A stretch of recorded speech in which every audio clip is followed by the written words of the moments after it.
While we were walking in Santa Rita Eco Park, we found Dang Isang's Batterol.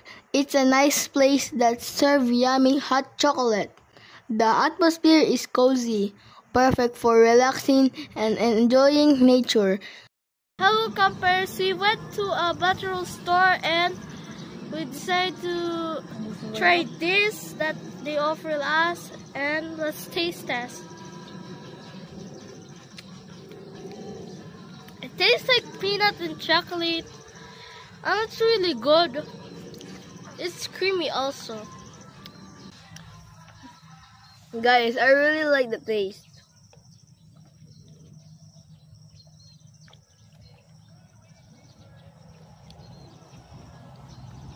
Yummy. So campers, if you visit Santa Rita Eco Park, be sure to try their traditional